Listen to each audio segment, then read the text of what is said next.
जूठे बर्तन उठाना तो सिर्फ बहू का ही फर्ज होता है। चलो राजन जाओ, सब खाना खा चुके हैं। जूठी थालियाँ उठाकर बाहर आंगन में रख दो, काम वाली आती ही होंगी, तब तक मैं और वासी का खाना खा लेती हूँ। सोना ने अपने बेटे राजन से कहा। घर के सब लोग कुछ समय पहले ही रुकी ननद के साथ खाना खाकर उठ चुके थे। भाभी, कमाल करती हो आप भी, बहू के आने के बाद भी जूठे बर्तन राजन को उठाने के लिए कह रही हो। बहू सबके जूठे बर्तन उठा लेगी ना? ननद भारती तम कर बोली। उसको सोना का राजन को जूठे बर्तन उठाकर कहना अच्छा ना लगा। जीजी, जूठे बर्तन उठाना सिर्फ बहू का फर्ज होता है क्या? अरे जब बेटा बेटी सामने खड़े हैं तो क्या ज़रूरी बहू से जूठे बर्तन उठवाने का? मुझे तो ये फिलॉसफी कभी समझ ही नहीं आई, ना तब और ना अब। सोना की आंखों में आंसू आ गए और वह अपने अतीत में खो गई। सब लोग अपनी झूठी थालियाँ छोड़ दो, बहू उठा लेगी।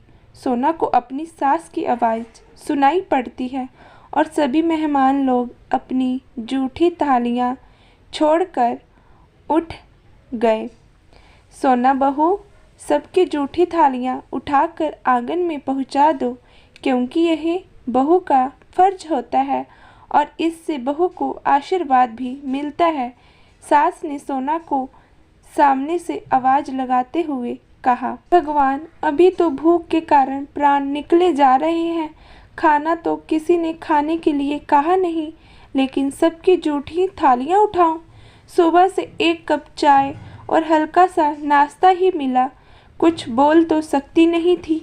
माँ ने सिखाकर भेजा था, किसी भी बात के खिलाफ आवाज़ मत उठाना, क्योंकि उसे अपनी बेटी का स्वभाव का पता था कि वह गलत बात पर बोल देती है, कब ससुराल में बोल दे। उसको माँ को यही डर सता रहा था, इसलिए बेटी को घुट्टी पिला दी। खैर छोड़ो, सास के ऑर्डर के हिसाब से जूठी थालियाँ आंगन में पहुँचा दी। अब तो रोज का नियम बन गया था। सबकी जूठी थालियाँ उठाकर सोना आंगन में पहुँचा देने के बाद अकेले खाना खाने बैठती। मन ही मन बुरा लगता, लेकिन अब तो आदत ही पड़ गई थी।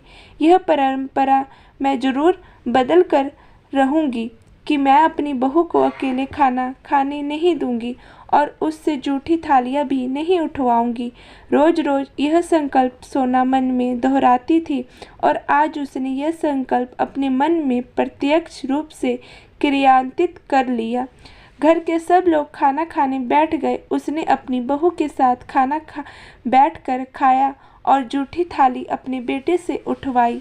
यह देखकर ननद चिढ़ गई, लेकिन उसे अपना संकल्प पूरा करके बड़ा सुकून मिला।